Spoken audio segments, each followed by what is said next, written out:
మహారాష్ట్రకు చెందిన పాండురంగ స్వామి మహాభక్తుడు తుకారాం. ఇతడు 17వ శతాబ్దంలో 1608వ సంవత్సరం నుంచి 1649 వరకు జీవించాడు. ఇతడి తండ్రి బల్హోబా గ్రామాధికారిగా పనిచేశాడు. భయంకరమైన కరువు వల్ల ఇతని మొదటి భార్య, పిల్లవాడు చనిపోయారు.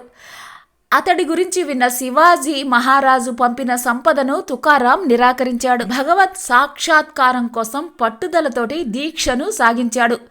చివరికి పండరీపురం చేరుకున్నాడు. ఇతడు రచించిన భక్తి గీతాలను అభంగాలు అంటారు. తుకారాం రెండో భార్య జీజీబాయి. వారికి 4 సంతానం. మహదేవుడు, విఠోబా, నారాయణ అనే 3 కొడుకులు మరియు భాగీరథి అనే కూతురు. గొప్ప భక్తుడిలాగా చెప్పుకుంటూ 2 శిష్యులతోటి గ్రామాన్ని మోసం చేస్తున్న కుంబోజుకి తుకారాం భక్తి ఇబ్బందిని కలిగిస్తుంది. తుకారాం ప్రభావాన్ని తగ్గించటానికి ఇతడి మీద అనేక ప్రయత్నాలు చేస్తాడు. అతనిపై వేశ్యను ప్రయోగిస్తాడు. ఆమె తుకారాం భక్తురాలుగా మారిపోతుంది. కుంబోజీ ఆలయంలోని పాండురంగని విగ్రహాన్ని నూతిలో పడవేస్తాడు. శూద్రుడైన తుకారాం భక్తి చర్యల్ని భరించలేని పాండురంగుడు గుడి నుంచి వెళ్ళిపోయాడు అని ప్రచారం చేస్తాడు. శివాజీ మహారాజుకు కూడా ఫిర్యాదు చేస్తాడు. ఇది వరలో తుకారాం గురించి విన్న శివాజీ అతనికి కానుకలు పంపగా తుకారాం తిరస్కరించి ఉన్నాడు. అతన్ని పరిశీలించే దృష్టితోటి శివాజీ ఫిర్యాదును విచారించే నిమిత్తం తుకారాం దగ్గరికి వస్తాడు.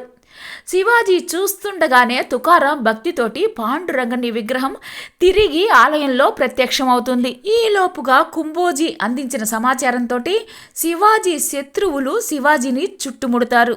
తుకారాం కోరిక మేరకు పాండురంగడు శివాజీ శత్రువుల్ని తుదమట్టిస్తాడు. శివాజీ తుకారాం భక్తికి పరవశుడవుతాడు. తుకారాంకి పాండురంగడి ధ్యాస తప్ప మరొక ఆలోచన ఉండేది కాదు. ఆ స్వామిపై అనేక అభంగాలను రచిస్తూ పాడుకుంటూ ఉండేవాడు. అవి వింటూ ప్రజలు మైమర్చిపోతూ ఉండేవారు.